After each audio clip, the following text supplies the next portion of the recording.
with very august people. So I'm both honored and humbled. Thank you, Shumaila. Thank you others for having me here.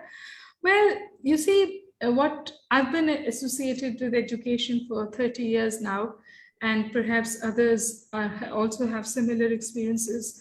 But the leaps and bounds by which the educational landscape has changed in the last 15 years is astounding.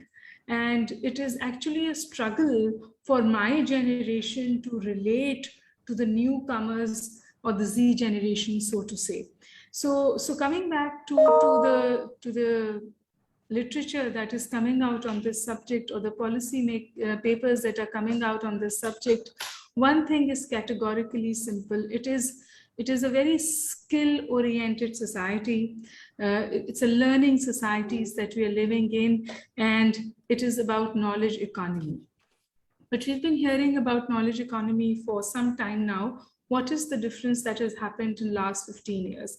In my personal opinion, the major difference that has happened in the last 15 years, or what they call are the skills of the 21st century, is the ability to make sense of information. Teaching was largely about giving information. That is not the case anymore. It is about synthesizing information. It is about making sense of information and sharing it and using it in smart ways, because there's so much information that is available. So I was just listening to this debate on artificial intelligence. Artificial intelligence is consolidation of existing information. Anybody and everybody who has the ability to transform or synthesize or change this information, connect the dots into knowledge, will always remain relevant.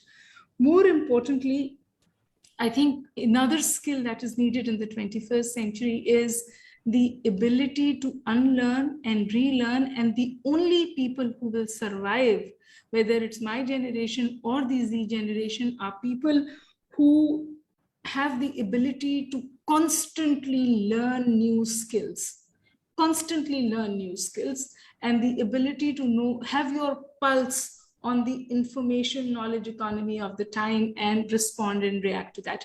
Having said this, what are the challenges for a country like Pakistan?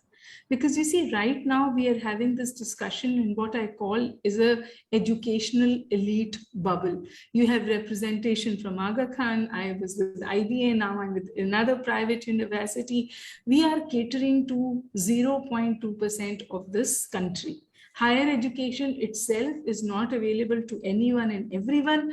And more importantly, the whole concept of technology overtaking us, or being in need to be at par with technology, and the struggle of digital divide.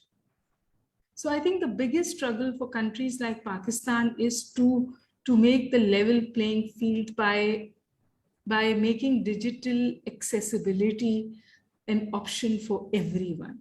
So for countries like Pakistan, I think we need to bridge the digital gap to move forward. And last point that I want to make before, of course, my other participants would have important contributions to make, is that there is a new thing that has come up. It is actually not new, but now we are talking about it, and it's called technical vocational education training.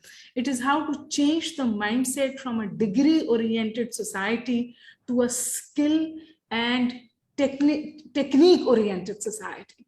So there are more and more focus for developing countries, and especially for countries that are struggling with the digital divide, is to make digital accessibility more an option, and then move technical vocational educational training as a viable, great option.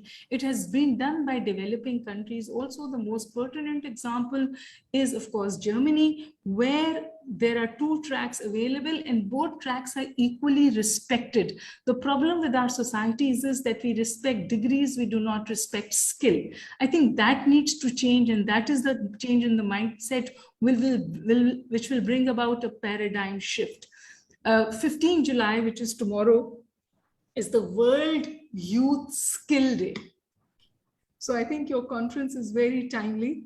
We need to talk more about skills than anything else, because as I talk to you now, the global youth unemployment is at 16%. Now, this 16%, and when we say global youth environment, it means just a lot more